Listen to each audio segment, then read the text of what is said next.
السلام علیکم ورحمۃ اللہ وبرکاتہ، نحمده ونصلی علی رسولہ الکریم، اما بعد فاعوذ باللہ من الشیطان الرجیم، بسم اللہ الرحمن الرحیم، رب اشرح لی صدری ویسر لی امری واحلل عقدۃ من لسانی یفقہوا قولی۔ یا ایھا الناس قد جاءتکم موعظة من ربكم وشفاء لما في الصدور وهدى ورحمة للمؤمنين۔ یا ایھا الناس قد جاءتکم موعظة من ربکم وشفاء لما فی الصدور وہدی ورحمۃ للمؤمنین۔ اے لوگو، بے شک تمہارے پاس تمہارے رب کی طرف سے عظیم نصیحت اور اس کے لیے سراسر شفا جو سینوں میں ہے، اور ایمان لانے والوں کے لیے سراسر ہدایت اور رحمت آئی ہے۔ انسان جسم اور روح کا مجموعہ ہے۔ جسم زمینی اجزاء سے بنا ہے، اس کی خوراک بھی زمین سے آتی ہے، جبکہ روح آسمان سے آئی ہے اور اس کی غذا بھی آسمانی ہے۔ انسان دنیا میں کتنی بھی مادی لذتیں حاصل کر لے، لیکن جب تک روح کی نشو و نما کا سامان نہ کرے کبھی خوش نہیں رہ سکتا۔ جس طرح جسم بیمار ہوتا ہے، اسی طرح روح بھی بیمار ہوتی ہے۔ قرآن مجید دونوں طرح کی بیماریوں کے لیے شفا ہے، خصوصاً جن کا تعلق دل کے ساتھ ہے۔ قرآن مجید کی جس آیت کا آج ہم مطالعہ کریں گے، اس میں اسی حقیقت کی یاد دہانی کرائی گئی ہے کہ یا ایھا الناس، اے لوگو، تمام لوگوں سے خطاب ہے، پوری انسانیت سے۔ اور خطاب کرنے والا کون ہے؟ اللہ رب العزت، جو تمام بادشاہوں کا بادشاہ ہے۔ کیا فرما رہا ہے؟ قد جاءتکم، تحقیق تمہارے پاس آ چکی ہے۔ کیا آ چکی ہے؟ موعظۃ، ایک نصیحت آ چکی ہے۔ کہاں سے آئی ہے؟ من ربکم، تمہارے ہی رب کی طرف سے آئی ہے، یعنی کسی اور کی طرف سے نہیں، اس کی طرف سے جس نے تمہیں پیدا کیا ہے، جو تمہارا خالق و مالک ہے۔ وشفاء لما فی الصدور، اور وہ شفا بھی ہے جو سینوں میں ہے، دلوں میں ہے، جو انسان کے اندر گھٹن ہے، تنگی ہے، تکلیف ہے، اس کا علاج بھی ہے اس قرآن میں۔ وہدن، اور ہدایت بھی ہے، ورحمت، اور رحمت بھی، لیکن کس کے لیے؟ للمؤمنین، مومنوں کے لیے۔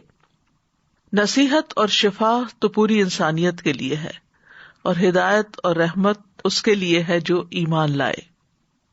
تو خطاب یہ کیا جا رہا ہے کہ اے لوگو، تمہارے پاس قرآن آ چکا ہے جو تمہارے دلوں کو نرم کرتا ہے۔ موعظت وہ واعظ ہوتا ہے جو دلوں کو نرم کر دے، اور اس کی وجہ سے تمہارے احوال کی اصلاح ہوتی رہتی ہے، اور یہ تمہارے پاس تمہارے رب کی طرف سے اتارا ہوا ہے۔ تو یہاں پر قرآن مجید کی 4 صفات بیان ہوئی ہیں، اور یہ اس کی خاص خصوصیات ہیں کہ یہ نصیحت ہے، شفا ہے، ہدایت ہے اور رحمت ہے۔ سب سے پہلے معزت ایسی نصیحت کو کہتے ہیں جو انسان کی توجہ دنیا کی مشغولیت سے ہٹا کر اللہ کی یاد اور آخرت کے دن کی طرف متوجہ کرے، اور اس سے دلوں میں رقت، دنیا سے بے رغبتی اور آخرت سے لگاؤ پیدا ہو۔ تو قرآن پڑھنے والے پھر ان صفات کے حامل ہوتے ہیں کہ ان کے دل نرم ہو جاتے ہیں اللہ کی یاد سے، اللہ کے اس کلام سے۔ دنیا کے مقابلے میں وہ آخرت کو ترجیح دینے لگتے ہیں، اور ان کاموں سے ان کی دلچسپی بڑھ جاتی ہے جو ان کی آخرت میں زیادہ فائدہ مند ہوتے ہیں۔ دوسری چیز ہے شفا، وشفاء لما فی الصدور، کہ سینوں کے اندر جو بھی بیماریاں ہیں، مثلا شرک ہے، نفاق ہے، حسد ہے، بغض ہے، خود غرضی ہے، بخل ہے، لالچ ہے، ان تمام چیزوں کو دور کرتا ہے قرآن۔ یعنی جو شخص قرآن پڑھنے کا حق ادا کرتا ہے، اس پر عمل کرتا ہے، اس کے دل سے یہ بیماریاں دور ہو جاتی ہیں جو خود انسان ہی کے لیے تکلیف کا باعث ہوتی ہیں۔ تیسری چیز وہدن، اور ہدایت، یعنی یہ قرآن انسان کی زندگی کے تمام شعبوں میں اس کی پوری رہنمائی کرتا ہے، وہ فرد کے حقوق کے بارے میں بھی بتاتا ہے، وہ معاشرے کے بارے میں بھی بتاتا ہے، اور اس سے یہ کہ ہر ایک کا دائرہ کار پتہ چلنے کے بعد پھر ایک دوسرے کے حقوق محفوظ ہو جاتے ہیں، کسی پر زیادتی نہیں ہوتی۔ اور چوتھی چیز ہے وَرَحْمَةٌ لِّلْمُؤْمِنِينَ، مومنوں کے لیے رحمت ہے، یعنی دنیا میں بھی باعث رحمت ہے اور آخرت میں بھی باعث رحمت ہے۔ تو بہرحال قرآن شفا بھی ہے، ہدایت بھی ہے، رحمت بھی ہے، اور اپنے رب کی طرف سے ایک بہت بڑا تحفہ ہے ان لوگوں کے لیے جو اسے قبول کرنے والے ہوں۔ قرآن مجید کی دیگر آیات سے بھی پتہ چلتا ہے کہ قرآن شفا اور رحمت ہے۔ سورۃ بنی اسرائیل کی آیت نمبر 82 میں اللہ تعالیٰ فرماتے ہیں وَنُنَزِّلُ مِنَ الْقُرْآنِ مَا هُوَ شِفَاءٌ وَرَحْمَةٌ وَرَحْمَةٌ لِّلْمُؤْمِنِينَ وَلَا يَزِيدُ الظَّالِمِينَ إِلَّا خَسَارًا، اور ہم قرآن میں جو کچھ نازل کرتے ہیں وہ مومنوں کے لیے تو شفا اور رحمت ہے، مگر ظالموں کے خسارے ہی میں اضافہ کرتا ہے۔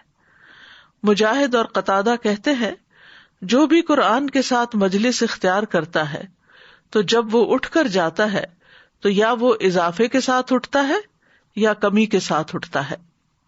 یہ اللہ کا وہ فیصلہ ہے جو اس نے کیا ہے کہ یہ ایمان والوں کے لیے سراسر شفا اور رحمت ہے، یعنی جس کے اندر جتنا ایمان ہوگا اتنا ہی وہ اس قرآن سے فائدہ اٹھائے گا، اور جس کے اندر ایمان کی کمی ہوگی، جو اپنی جان پر ظلم کرنے والا ہوگا، اس کو نہ تو قرآن سے کوئی دلچسپی ہوگی، اور اگر وہ قرآن کی مجلس میں بیٹھے بھی، قرآن پڑھے بھی، سمجھے بھی، تو فائدے کی بجائے اس کو نقصان ہی ہوگا، کیونکہ اس کے اندر کے وساوس اس کو اللہ سے اور اس کی کتاب سے اور دور کر دیں گے۔ سورۃ فصلت میں آتا ہے کہ قرآن مومن کے لیے شفا اور ہدایت اور غیر مومن کے لیے بوجھ ہے۔ سورۃ بنی اسرائیل میں خسارے کا لفظ تھا، یہاں بوجھ کا لفظ ہے۔ قُلْ هُوَ لِلَّذِينَ آمَنُوا هُدًى وَشِفَاءٌ وَالَّذِينَ لَا يُؤْمِنُونَ فِي آذَانِهِمْ وَقْرٌ وَهُوَ عَلَيْهِمْ عَمًى، کہہ دیجئے یہ قرآن ان لوگوں کے لیے جو ایمان لائے ہدایت اور شفا ہے، اور وہ لوگ جو ایمان نہیں لاتے ان کے کانوں میں بوجھ ہے، اور یہ ان کے حق میں اندھا ہونے کا باعث ہے۔ تو اس بات سے ڈرنے کی ضرورت ہے کہ اس کتاب سے انسان ہدایت ہی پائے، کہیں ایسا نہ ہو کہ اگر اس کا حق ادا نہ کیا جائے تو یہ الٹا ہمارے خلاف حجت بنے اور بوجھ بنے، اور پھر ہم حق کی بات سے دور ہوں۔ تو اس سے یہ پتہ چلتا ہے کہ قرآن میں ہمارے لیے بہت سی نصیحتیں ہیں، لیکن یہ نصیحت کس کے لیے ہے؟ جو اس کو سمجھ کر پڑھتا ہے، اس کے معنی کو جان لیتا ہے، اور نصیحت کی غرض سے پڑھتا ہے، نصیحت حاصل کرنے کے لیے پڑھتا ہے، کیونکہ قرآن پڑھنے کے کئی مقاصد ہو سکتے ہیں نا۔ تو جو شخص اس کو ہدایت کے لیے اور نصیحت کے لیے پڑھتا ہے تو اللہ سبحانہ تعالیٰ اس کو عطا فرماتے ہیں۔ وعظ میں عام طور پر بندے کو کچھ چیزوں کی رغبت دلائی جاتی ہے، کچھ چیزوں سے ڈرایا بھی جاتا ہے۔ تو ایک واعظ جو ہوتا ہے وہ ایک ڈاکٹر کی طرح ہوتا ہے، جو مریض کو کچھ چیزوں کے استعمال کا حکم دیتا ہے اور کچھ چیزوں کے استعمال سے روکتا ہے۔ تو قرآن بھی بہت سی چیزوں سے ہمیں روکتا ہے، یعنی اس کا واعظ کیا ہے کہ کچھ چیزوں سے وہ ہمیں روکتا ہے اور کچھ چیزوں کا ہمیں حکم دیتا ہے۔ قرآن کن کن چیزوں سے روکتا ہے؟ مثلاً فواحش اور منکرات سے روکتا ہے، ظلم اور زیادتی سے روکتا ہے، اور پھر قرآن کو ذکر بھی کہا گیا ہے، جیسے وعظ میں یا نصیحت میں ایک یاد دہانی ہوتی ہے، تو وعظ کا ایک اور لفظ جو ہے وہ ذکر بھی ہے، انا نحن نزلنا الذکر وانا لہ لحافظون، کہ ہم ہی اس نصیحت کو نازل کرنے والے ہیں اور ہم ہی اس کی ضرور حفاظت کریں گے۔ اور ایک اور جگہ پر آتا ہے وَلَقَدْ يَسَّرْنَا الْقُرْآنَ لِلذِّكْرِ فَهَلْ مِن مُدَّكِرٍ، کہ قرآن کو ہم نے نصیحت کے لیے آسان کیا ہے، تو کیا ہے کوئی جو نصیحت حاصل کرے؟ ابن قیم کہتے ہیں کہ قرآن کا نصیحت کے لیے آسان ہونا کئی اقسام پر مشتمل ہے۔ نمبر 1، اس کے الفاظ کو حفظ کے لیے آسان کیا ہے۔ نمبر 2، اس کے معنی کو فہم کے لیے آسان کیا ہے۔ نمبر 3، اس کے اوامر و منہیات پر عمل کرنے کے لیے اس کو آسان بنایا ہے۔ پھر یہ ہے کہ یہ قرآن تمام جہان والوں کے لیے ایک نصیحت ہے. ان ہوا الا ذکر للعالمین. پھر یہ کہ عقل والے اس سے نصیحت پکڑتے نہیں. ہے تو سب جہان والوں کے لیے ایک نصیحت، لیکن نصیحت حاصل کون کرتا ہے؟ جو عقل رکھتا ہو. سورۃ صاد میں آتا ہے کتاب انزلناہ الیک مبارک لیدبروا آیاتہ ولیتذکر اولو الالباب. جو کتاب ہم نے آپ کی طرف نازل کی ہے بڑی برکت والی ہے تاکہ لوگ اس کی آیات میں غور و فکر کریں اور اہل عقل اس سے سبق حاصل کریں. سورۃ یاسین میں آتا ہے ان ہوا الا ذکر وقرآن مبین لینذر من کان حیا، کہ وہ تو سراسر نصیحت اور واضح قرآن کے سوا کچھ نہیں تاکہ اسے ڈرائے جو زندہ ہو. یعنی یہ قرآن اس کو خبردار کرتا ہے جس کا دل زندہ ہو. تو ابن قیم کہتے ہیں کہ لوگوں کی 3 قسمیں ہیں. ایک وہ جس کا دل مر چکا ہے، یعنی جس کا کوئی دل ہی نہیں، تو یہ قرآن اس کے حق میں نصیحت نہیں بنتا. دوسرا وہ شخص جس کا دل زندہ اور اہلیت رکھنے والا ہے، لیکن وہ قرآن کی آیات کو کان لگا کے نہیں سنتا، دل سے نہیں سنتا، کہ جس کے ذریعے ان نشانیوں کے بارے میں اللہ تعالیٰ خبر دے رہے ہیں جو دکھائی دینے والی ہیں، تو ان کے اوپر پھر وہ توجہ بھی نہیں کرتا. تو یا تو وہ آیات اس تک پہنچی نہیں یا پہنچی ہے تو اس کا دل کسی اور طرف مشغول ہے، یعنی اہلیت ہے لیکن اس تک وہ بات پہنچی نہیں کہ جس کو وہ لے کر آگے بڑھے، ترقی کرے. تو پھر دوسری صورت یہ ہے کہ پہنچ گئی اور وہ توجہ نہیں کر رہا، دل غیر حاضر ہے. یعنی ایک وہ جس کا دل حاضر ہے، دوسرا وہ جس کا دل غیر حاضر ہے، اس کو بھی نصیحت نہیں ہوتی حالانکہ اس میں اہلیت موجود ہوتی ہے.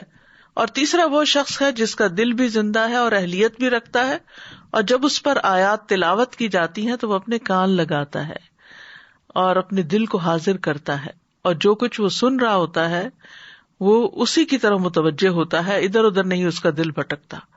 تو اس قسم کے لوگ جو ہوتے ہیں وہی دراصل ان آیات سے بھی فائدہ اٹھاتے ہیں جو تلاوت کی جاتی ہیں، اور ان آیات سے بھی فائدہ اٹھاتے ہیں جو مشاہدے سے تعلق رکھتی ہیں، جیسے پہاڑ، آسمان، زمین وغیرہ.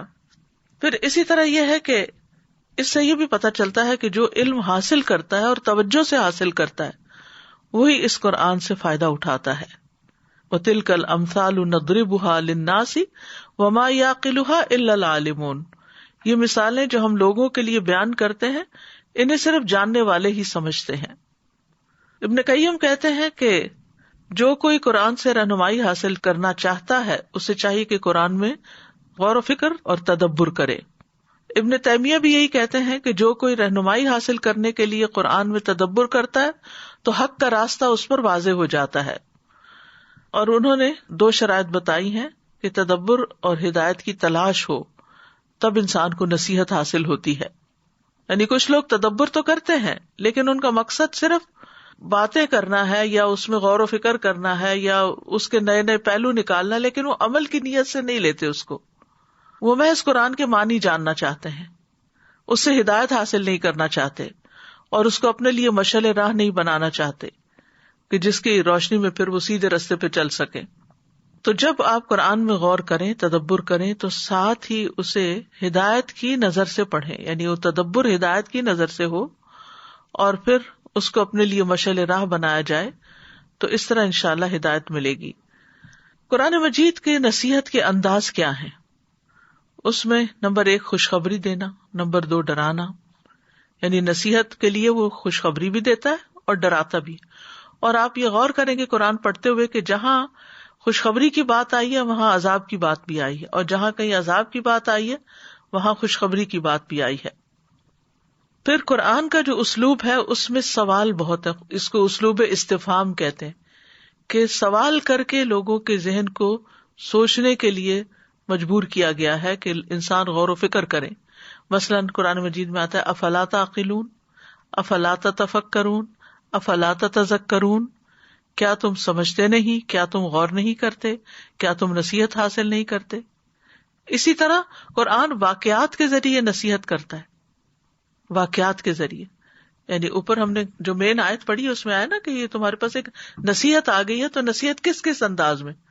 ڈرا کے، خوشخبری دے کے بھی، سوال کر کے بھی، اور واقعات سنا کے بھی. یعنی پچھلی قوموں کے جو حالات ہیں وَكُلًّا نَّقُصُّ عَلَيْكَ مِنْ أَنبَاءِ الرُّسُلِ مَا نُثَبِّتُ بِهِ فُؤَادَكَ وَجَاءَكَ فِي هَٰذِهِ الْحَقُّ وَمَوْعِظَةٌ وَذِكْرَىٰ لِلْمُؤْمِنِينَ، اور ہم رسولوں کی خبروں میں سے ہر وہ چیز تجھ سے بیان کرتے ہیں جس کے ساتھ ہم آپ کے دل کو ثابت رکھتے ہیں، اور آپ کے پاس ان میں حق اور مومنوں کے لیے نصیحت اور یاد دہانی آ گئی ہے۔ اور پھر اولین و آخرین کی خبر دے کر۔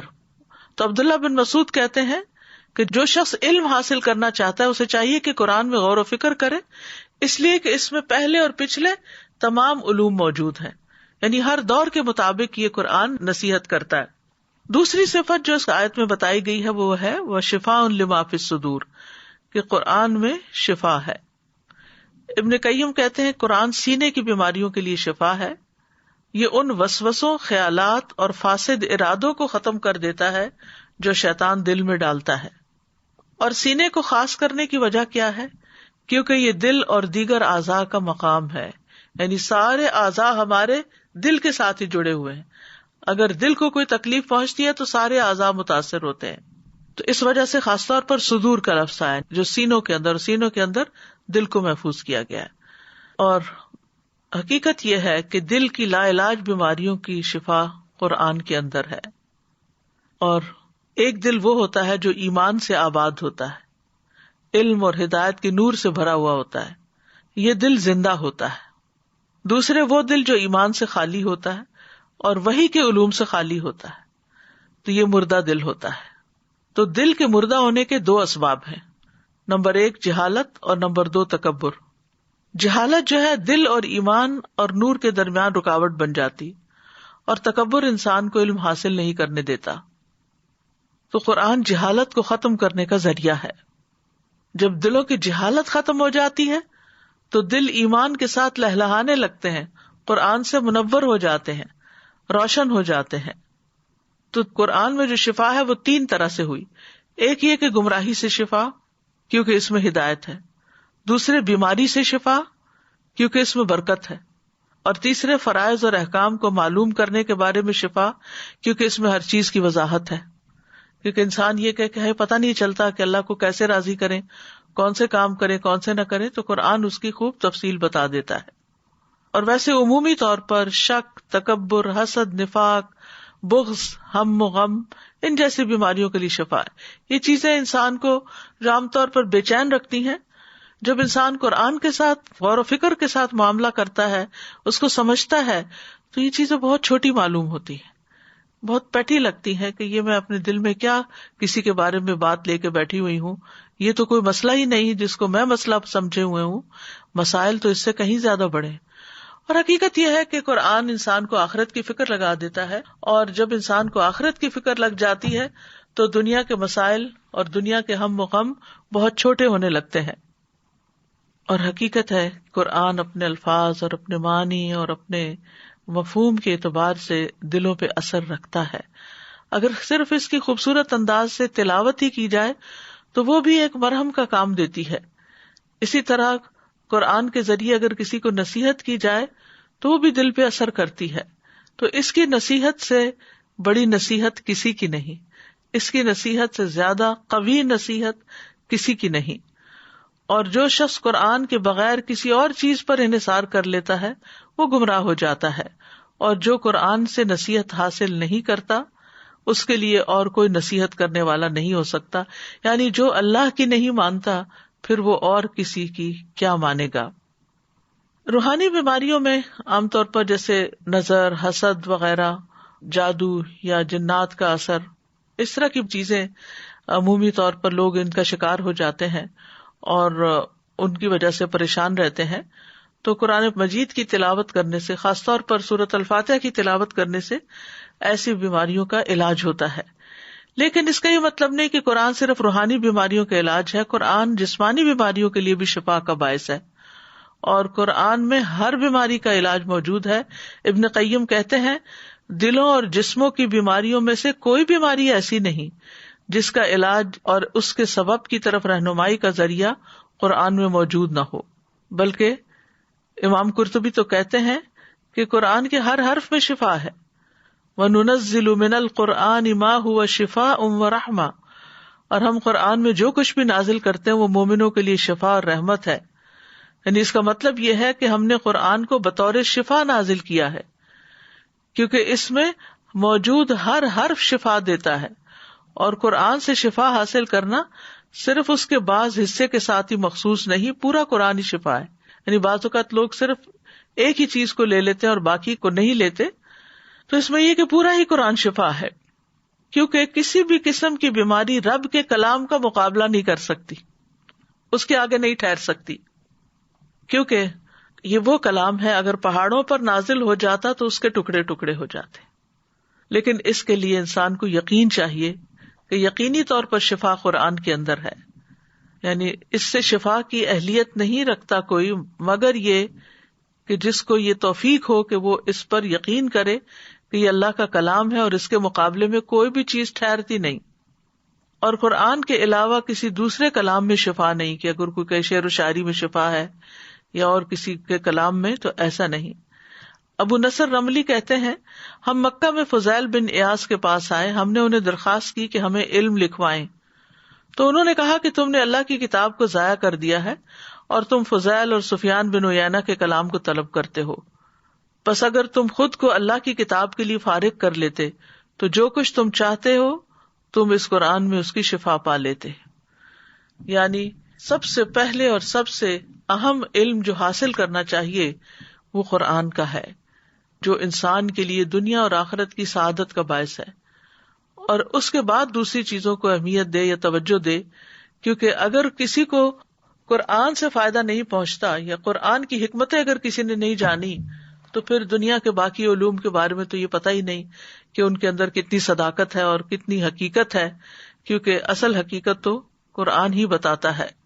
ابن الجوزی کہتے ہیں جو اللہ کی کتاب سے شفا طلب نہیں کرتا وہ ہمیشہ بیمار ہی رہتا ہے، اور قرآن سے شفا حاصل نہ کرنا جو ہے یہ قرآن کو چھوڑ دینے میں سے ہی ہے. تو یاد رکھیے کہ قرآن بہترین رقیہ ہے، یعنی نظر بد، جادو، جنوں کے چمٹنے اور اس کے علاوہ بھی قلب و روح کی بیماریوں اور جسمانی بیماریوں کے لیے بھی بہت بڑی شفا ہے.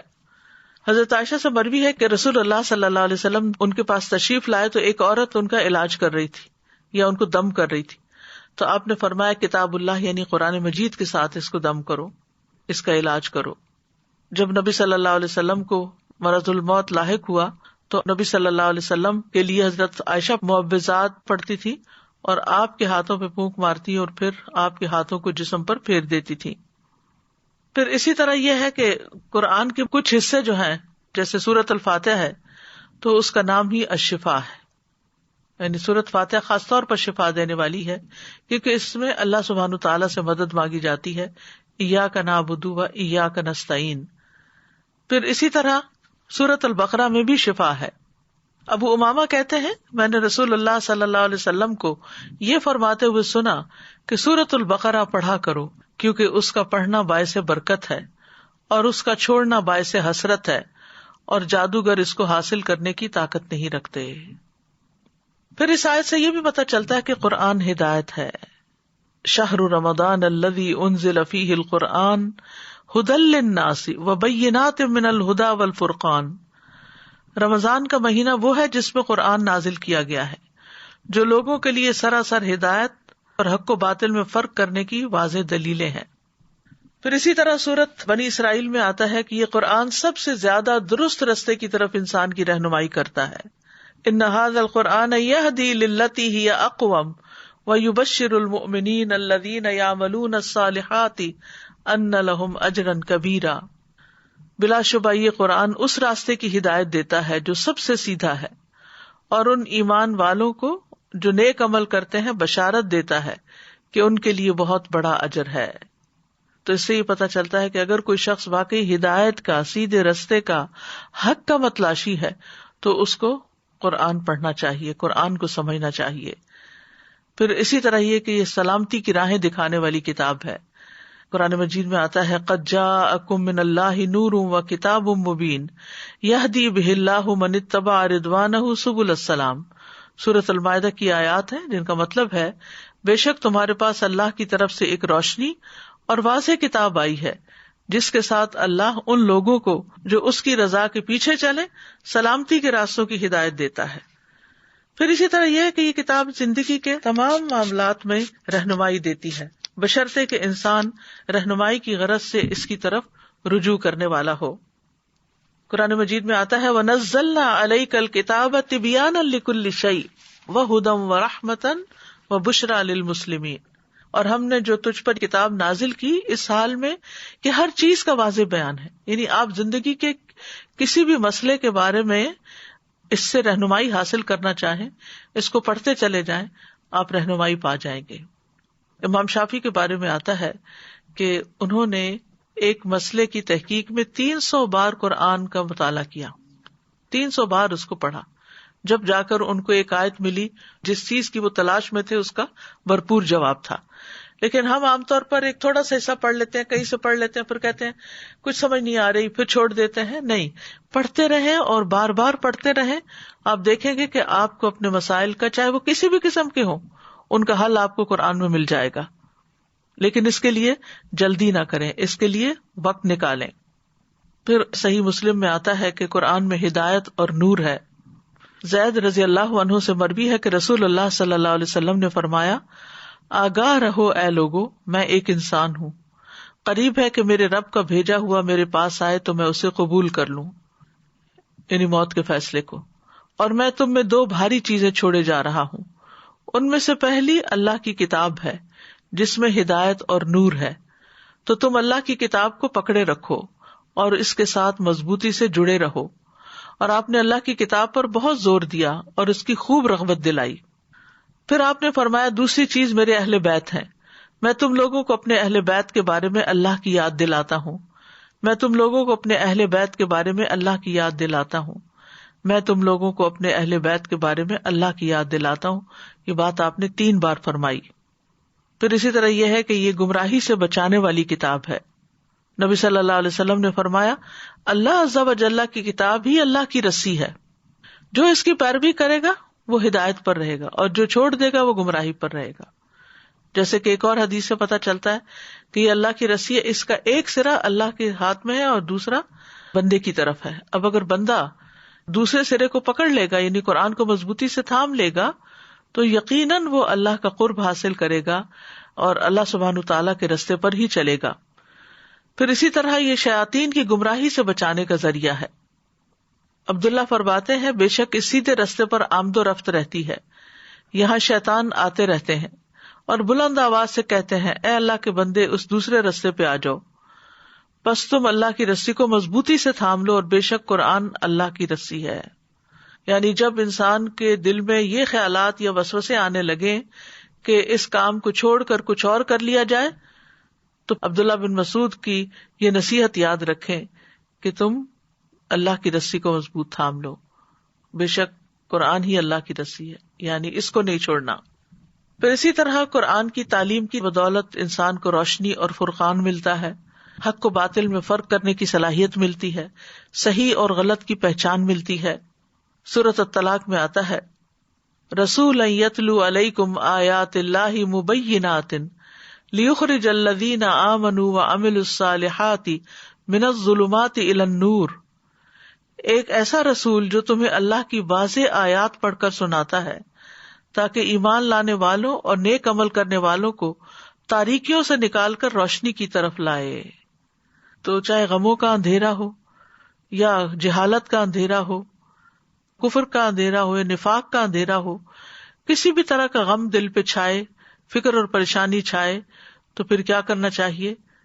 جو رسول اللہ صلی اللہ علیہ وسلم نے کیا کہ اللہ نے ایک ایسا رسول بھیجا جو تمہیں اللہ کی واضح آیات پڑھ کر سناتا ہے، کیونکہ ہر شخص خود پڑھنا نہیں جانتا، پڑھ کر اس طرح کا مطلب نہیں سمجھتا جو سمجھنا چاہیے. تو یہاں پر اس بات کی وضاحت کر دی گئی. پھر اسی طرح یہ ہے کہ قرآن کو نور بھی کہا گیا ہے، یعنی ہدایت بھی رہنمائی کرنے والی چیز ہے، نور سے بھی انسان کو راہ ملتی ہے. وَأَنزَلْنَا إِلَيْكُمْ نُورًا مُبِينًا، ہم نے تمہاری طرف ایک واضح نور نازل کیا ہے، یعنی قرآن مجید. پھر قرآن کی بدولت حکمت اور دانائی ملتی ہے.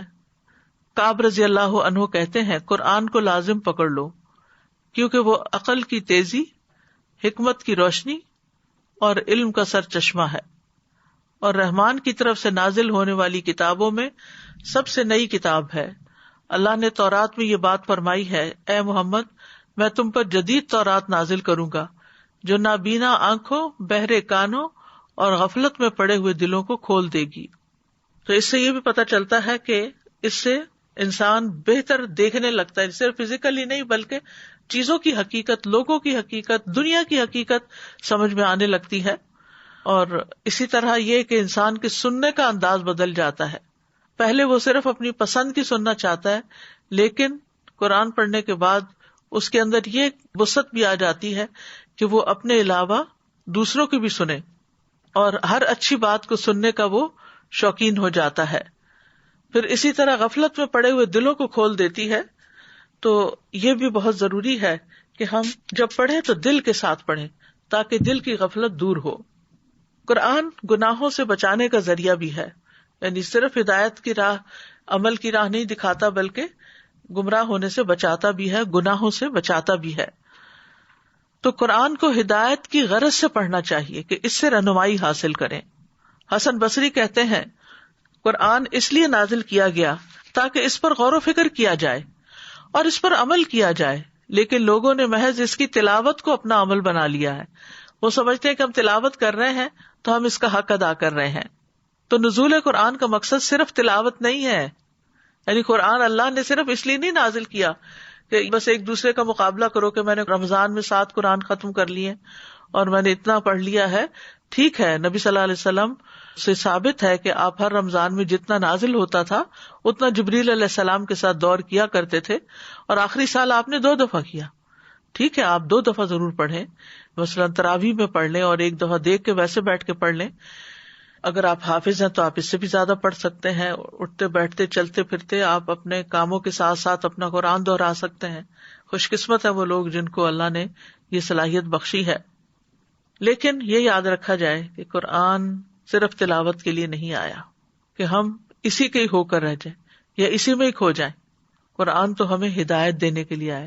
قرآن کی سب سے پہلی آیت قرآن کا تعارف کرواتی ہے ذالک الکتاب لا ریب فیہ ھدی للمتقین، کہ یہ کتاب جس میں کوئی شک نہیں متقین کے لیے ہدایت ہے، یعنی یہ آئی ہی ہدایت دینے کے لیے، راہ دکھانے کے لیے، رہنمائی کرنے کے لیے، صحیح اور غلط کا فرق بتانے کے لیے۔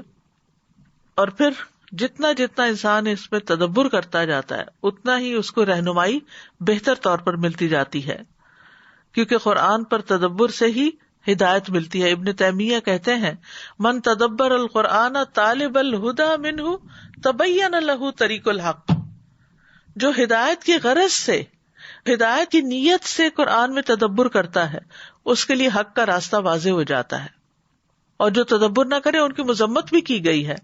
افلا یتدبرون القرآن ام علی قلوب اقفالها، تو کیا یہ لوگ قرآن میں غور و فکر نہیں کرتے یا ان کے دلوں پہ تالے پڑے ہوئے ہیں؟ تو بعض لوگوں کو ہو سکتا ہے تدبر کا معنی نہ آتا ہو۔ تدبر کا مطلب غور و فکر کرنا ہوتا ہے، پے در پے اس کو پڑھنا ہوتا ہے، ریپیٹیشن کرنی ہوتی ہے، اور اس کے مفہوم اور معنی کو مختلف جگہوں سے دیکھ کر، تفسیریں پڑھ کر اس کو بتانا ہوتا ہے، خود بھی اور دوسروں کو بھی۔ پھر قرآن کی محض تلاوت کرنے اور اس پر عمل نہ کرنے والے کی سزا بھی ہے، یعنی ہم سمجھتے ہیں کہ ہم تلاوت کر کے یا صرف پڑھ کے یا دوسروں کو پڑھا کے کامیاب ہو گئے اور یہی کام رہ گیا دنیا میں، تو ایسا نہیں ہے، کیونکہ اگر ہمارا اپنا عمل اس کے مطابق نہیں ہوتا تو بہت سخت وعید ہے۔ رسول اللہ صلی اللہ علیہ وسلم نے فرمایا میں معراج کی رات ایسے لوگوں پر گیا جن کے ہونٹ آگ کی کینچیوں سے کاٹے جا رہے تھے، جب بھی وہ کاٹے جاتے تو وہ مکمل ہو جاتے۔ میں نے پوچھا جبریل یہ کون لوگ ہیں؟ انہوں نے کہا یہ آپ کی امت کے وہ خطیب ہیں جو وہ بات کہتے تھے جو خود نہیں کرتے تھے۔ بعض اوقات ہم چیز فارورڈ پہ فارورڈ کرتے چلے جاتے ہیں لیکن یہ نہیں سوچتے کہ اس پر ہم نے خود بھی عمل کیا یا نہیں، یا وہ ہمیں سمجھ بھی آئی یا نہیں۔ پھر اسی طرح یہ ہے کہ اگر کوئی شخص اس سے منہ موڑتا ہے، تکبر کر کے اس پر اڑا رہتا ہے، گویا اس نے کچھ سنا ہی نہیں، تو قرآن میں آتا ہے فبشرہ بعذاب علیم، اس کو دردناک عذاب کی بشارت دے دو۔ یعنی اگر وہ غور و فکر نہیں کرتا اور آیات سنتا ہے، تکبر کرتے ہوئے اپنی مرضی اور اپنے خیالات پہ اڑا رہتا ہے، تو پھر اس کے لیے عذاب کی بشارت ہے۔ پھر اسی طرح قرآن سے غفلت برتنے والے کی سزا ایک حدیث میں نبی صلی اللہ علیہ وسلم بتاتے ہیں کہ خواب میں آپ نے دیکھا کہ ایک شخص جس کا سر پتھر سے کچلا جا رہا تھا وہ قرآن کا حافظ تھا، مگر وہ اس قرآن سے غافل ہو گیا اور فرض نماز پڑھے بغیر سو جایا کرتا تھا۔ اور چوتھی صفت اس کتاب کی ہے وَرَحْمَةٌ لِّلْمُؤْمِنِينَ، یہ قرآن رحمت ہے مومنوں کے لیے۔ رحمت سے مراد وہ بھلائی، احسان، دنیاوی اور اخروی ثواب ہے جو ہدایت یافتہ انسان کو حاصل ہوتا ہے۔ یعنی قرآن رحمت ہے، اور یہ رحمت کس کو حاصل ہوتی ہے؟ جو ہدایت پر ہوتا ہے۔ تو معلوم ہوتا ہے کہ ہدایت بہترین وسیلہ ہے اور رحمت مطلوب ہے، اور اس کی طرف صرف اہل ایمان ہی کو رہنمائی حاصل ہوتی ہے، اور اہل ایمان ہی اس کی رحمت سے نوازے جاتے ہیں، اور یہ ایمان والوں کے لیے ہی ہدایت اور رحمت ہے۔ قرآن مجید میں آتا ہے وَهُدًى وَرَحْمَةٌ لِّلْمُؤْمِنِينَ، اور پھر جو اس قرآن کا انکار کرتا ہے تو یہ قرآن ان کے اندھے پن کا سبب بن جاتا ہے، اور اس کے ساتھ کفر کرنے کی سزا ہمیشہ کی بھڑکتی ہوئی آگ ہو جاتی ہے۔ اسی لیے کہا کہ یہ ایمان والوں کے لیے رحمت ہے، جو ایمان نہیں لاتے اس پر ان کے لیے رحمت نہیں بنتی بلکہ اندھے پن کا سبب بنتی ہے۔ پھر اسی طرح جو لوگ اس کتاب کو تھام لے وہ اللہ کی رحمت میں داخل ہوں گے۔ سورۃ النساء میں اللہ تعالیٰ فرماتے ہیں یا ایھا الناس قد جاءکم برہان من ربکم وانزلنا الیکم نورا مبینا فاما الذین آمنوا باللہ واعتصموا بہ فسیدخلہم فی رحمت منہ وفضل ویہدیہم الیہ صراطا مستقیما۔ اے لوگو، بے شک تمہارے پاس تمہارے رب کی طرف سے ایک واضح دلیل آ چکی ہے، اور ہم نے تمہاری طرف ایک واضح نور نازل کیا ہے۔ تو جو لوگ اللہ پر ایمان لائے اور اسے مضبوطی سے تھام لیا تو ان قریب وہ انہیں اپنی خاص رحمت اور فضل میں داخل کرے گا، اور انہیں اپنی طرف آنے کی رہنمائی عطا کرے گا۔ تو اس آیت سے بھی یہ بات پتہ چلتی ہے کہ اللہ تعالیٰ کی رحمت اور فضل حاصل کرنے کے لیے ایمان لا کر اس کتاب کو مضبوطی سے تھامنا ضروری ہے۔ اور مضبوطی کا مطلب یہ نہیں کہ بس جکڑ پکڑ کے رکھے اس کو، مطلب یہ کہ اس کے ساتھ اسٹرانگ کنیکشن ہو ہمارا۔ پھر اسی طرح جب تلاوت قرآن ہوتی ہے گھروں میں، اس وقت فرشتے ان گھروں کو ڈھانپ لیتے ہیں، جیسا کہ اس حدیث میں آتا ہے جو لوگ اللہ کے گھروں میں سے کسی گھر میں اللہ کی کتاب کی تلاوت کرتے ہیں اور اس کی تعلیم میں مصروف ہوتے ہیں، ان پر سکینت نازل ہوتی ہے اور رحمت انہیں ڈھانپ لیتی ہے، اور فرشتے انہیں گھیر لیتے ہیں، اور اللہ ان کا ذکر اپنے پاس موجود فرشتوں میں کرتا ہے۔ گھروں سے شیاطین بھاگ جاتے ہیں، اس کی بدولت جان اور مال اور اولاد میں برکت ہوتی ہے۔ اللہ تعالیٰ اس کے ذریعے کچھ لوگوں کے درجات بلند کرتا ہے، دنیا میں بھی عزت عطا کرتا ہے اور آخرت میں بھی۔ امام ابراہیم مقدسی اپنے شاگرد عباس بن عبد الدائم کو کہا کرتے تھے قرآن کی تلاوت کثرت سے کرو اور اسے ترک نہ کرو، تو جو تم طلب کرنا چاہتے ہو وہ تمہارے لیے اتنا ہی آسان ہو جائے گا جتنا تم قرات کرو گے۔ یعنی کسی مقصد کے لیے آپ اگر پڑھتے ہیں تو جتنا آپ پڑھتے جاتے ہیں اور دل کی حضوری بھی ہوتی ہے تو اتنا ہی آپ کا مسئلہ جلد حل ہوتا ہے۔ پھر اسی طرح یہ ہے کہ دنیا اور آخرت میں نجات ملتی ہے، بے پناہ اجر ملتا ہے، اور آخرت میں خاص طور پر قبر کے عذاب سے حفاظت کا ذریعہ ہے۔ قیامت کے دن قرآن انسانی شکل میں آئے گا جس کا رنگ اڑا ہوا ہوگا، وہ کہے گا میں وہی ہوں جس نے تجھے رات میں بیدار رکھا، یعنی تہجد یا تلاوت تراویح وغیرہ کے لیے، اور دن میں تجھے پیاسا رکھا۔ قیامت کے دن قرآن سفارشی بن کر آئے گا، بندے پر سایہ کرے گا، انسان کے لیے گواہی دینے والا ہوگا۔ قاری قرآن کے لیے عزت کا تاج اور اللہ کی رضامندی نازل ہوگی۔ والدین کے سر پر نور کا تاج پہنایا جائے گا۔ قرآن پڑھنے والوں کا جنت میں بہترین مقام ہوگا، اور جب سب لوگ وہاں چلے جائیں گے اور کسی کو کوئی شکایت نہیں رہے گی اور سب خوش ہو جائیں گے، تو پھر اس کے بعد ہمیشہ ہمیشہ کی نعمتیں ہی نعمتیں ہوں گی اس کے لیے۔ تو اللہ تعالیٰ سے دعا کرتے ہیں کہ اللہ تعالیٰ ہمیں بھی ہدایت اور رحمت عطا فرمائے۔ ربنا لا تزغ قلوبنا بعد اذ ہدیتنا وہب لنا من لدنک رحمہ انک انت الوہاب۔ پھر اسی طرح اللہم اہدنی فیمن ہدیت پھر یہ خاص دعا ہے جو قرآن سے متعلق ہے، اللہم انی عبدک وابن عبدک وابن امتک ناصیتی بیدک ماض فی حکمک عدل فی قضاؤک اسألک بکل اسم هو لک سمیت بہ نفسک او علمتہ احدا من خلقک او انزلتہ فی کتابک او استأثرت بہ فی علم الغیب عندک ان تجعل القرآن ربیع قلبی ونور صدری وجلاء حزنی وذہاب ہمی وغمی۔ یہ دعا جو ہے انسان کا رنج و غم بھی دور کرتی ہے اور قرآن کو سینے کی بہار بنا دیتی ہے۔ آپ بھی آزما کر دیکھیے، بہت فائدہ مند دعا ہے۔ تو کرنے کے کام یہ ہے کہ قرآن سے زیادہ تعلق جوڑنا چاہیے، اللہ کے خاص بندے بننا چاہیے، کیونکہ قرآن والے ہی اللہ کے خاص بندے ہیں۔ قرآن سنتے وقت سوچ، عقل، دل کو حاضر رکھیں۔ پھر اسی طرح قرآن سنتے وقت عبرت اور نصیحت حاصل کریں، اکیلے بیٹھ کر قرآن کے ساتھ وقت گزاریں اور اس پر غور و فکر کریں، کبھی مل کر بھی پڑھیں۔ پھر قرآن کو عمل کے لیے سیکھیں۔ ہم دیکھتے ہیں کہ سلف صالحین عمل کے لیے قرآن سیکھتے ہیں۔ وہ کہتے ہیں کہ ہمیں سے جب کوئی 10 آیات پڑھ لیتا تو جب تک اس سے فائدہ پورا نہ اٹھاتا وہ آگے نہیں بڑھتا تھا۔ پھر قرآن کے حروف کے ساتھ ساتھ اس کی حدود کا بھی خیال رکھیں، اپنے عمل سے قرآن کی تصدیق کریں، جتنا بھی علم حاصل ہو جائے اس کو آگے پہنچائیں۔ قرآن کو آگے سکھانے کا بہت زیادہ ثواب ہے۔ نبی صلی اللہ علیہ وسلم نے فرمایا، جس نے اللہ عز و جل کی کتاب کی ایک آیت بھی سکھائی، جب تک اس کی تلاوت کی جائے گی اس کو اس کا ثواب ہوگا۔ قرآن پڑھ کر سنگ دل نہ بنے، اپنے اندر نرمی پیدا کریں۔ تو بہرحال یہ تھی قرآن کی صفات جو اس آیت نمبر 57 سورۃ یونس میں بتائی گئی۔ اللہ تعالیٰ سے دعا ہے کہ اللہ تعالیٰ واقعی ہمارے لیے اس کتاب کو نصیحت، شفا اور ہدایت اور رحمت بنا دے۔ اللہ ہمیں ایمان کی بلندیاں نصیب فرمائے۔ وآخر دعوانا ان الحمد للہ رب العالمین۔ سبحانک اللہم وبحمدک اشہد ان لا الہ الا انت استغفرک واتوب الیک۔